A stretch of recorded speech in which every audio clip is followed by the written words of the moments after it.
Yan pala mga idol ang ulam ko ng kangkong tsaka dilis tsaka yan mga panakot yung mga idol tsaka yun isda na salmon 250 isang kilo ito mga idol. Yan pong ulam namin ngayon itong linggo. Yan start na tayo mga idol magluto mga idol ng ating mga ulam. Yan ginano ko naman dito po apoy na ako mga idol. Giprito ko muna yung mga idol ng dilis.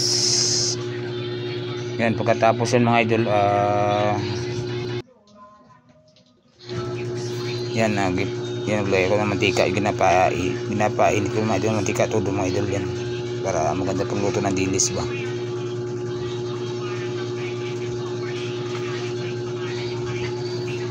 Ayan mga idol nakita yun ng mga idol yan grabing uso kasi hindi pa yung ang apoy natin dyan mga idol yan ang ulam namin ngayon.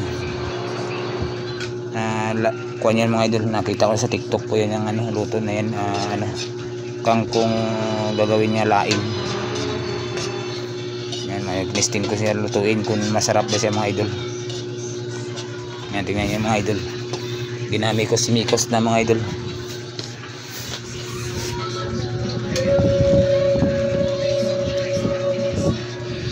Yan yung isang buwang ulam prito ko yung mga idol, kasing kilo yung 250. Oh, sarap ulam tuto Ayan mga idol, tsaka isda mga idol, prito ko na yan para pang bukas naman mga idol, mga ulam mga idol. 250 yung kilo dito mga idol, mahal. Ayan, ginakrispy ko lang bantudo mga idol. Ayan, sa mga followers na natin dyan, maraming salamat sa pag-like, share, subscribe sa aking YouTube channel Dante TV Vlog mga idol, tsaka sa aking TikTok available din. Yan kita yung mga idol. Edit ko lang mga yan. Crispy ko yan sa mga idol. Putol ko lang. Ulam na prito. Yan mga idol. Tapos yan natin na rin ako shortcut ko lang yung mga idol para mahaba kasi video kasi malapit na photo ng aking cellphone yan. Tapos yan isa na ako din mga idol ng yan luya. Tapos nilagay ko din dyan ng nilagay ko rin dyan ng bawang. Ayan mga idol, tsaka yung sibuyas bombay, yung sibuyas. Ayan.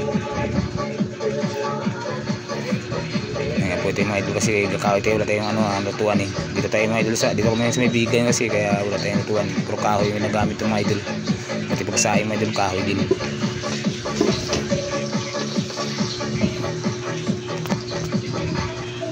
Idol, tingnan nyo ginapakuan ko muna, ginapalabas ko muna ng aroma ng ating luya. Silagay ko na yung bawang mga idol, gimikos lang. Tsaka gilagay ko na rin dyan mamaya yung sibuyas dyan, dahil sibuyas mga idol. Yan po ang kangkong na style luto laing. Yan ang mga kasama ko ito, sabi na masarap daw mga idol ang pagkaluto ng kangkong with laing, nakakaiba. Sibuyas tsaka bawang tsaka luya lang yung mga idol, wala na dyan. Tapos asin tsaka magic sarap tsaka yung dilis kanina ginluto ginprito ko dyan, yan ang halo yung mga idol, tsaka isang kukumama. Yan, sabi na daw mga idol napakasarap daw nakakaiba. Kangkong gagawin mo ng laing. Yan ang bagong luto ngayon mga idol nga na-discover natin sa TikTok. Tao, baso. Baso mo. Ayan mga idol, kuhanin sila mga idol. Yan, gilagay ko ng kangkong mga idol. Tingnan yung mga idol ng kangkong nalagay ko na dyan.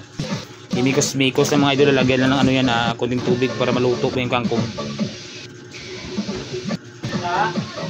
Kangkong yung mga idol, hindi po yan dahon ng gabi o tawag sa mga tawag ito udag. Hindi po yan udag mga idol, yan kangkong lutong lutong bagong lutong yung mga idol gagawin laing. Yan mikos ko na yung mga idol kita yung mga idol. Tsaka ginlagyan ko pala mga idol sili yan. Yan tingnan yung mga idol, gilagyan ko ng sili yung mga idol. Mikos lang natin yan para malabas ang aroma niya. Sabi ng mga kasama ko sa barracks, napakasarap daw luto na laing. Kaso lang yung Ricardo mga idol, abot 100 din yan.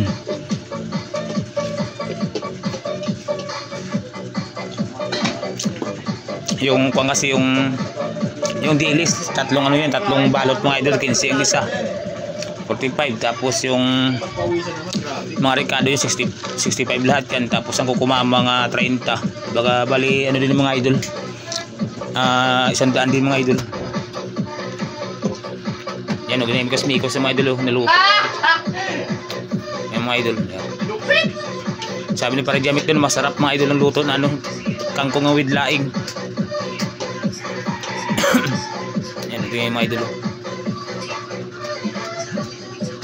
Yan, tapos may ilagay ko na yung dilis na ginprito ko muna para mga idol, para maganda yung pagkain niya, yung medyo malutong-lutong na siya.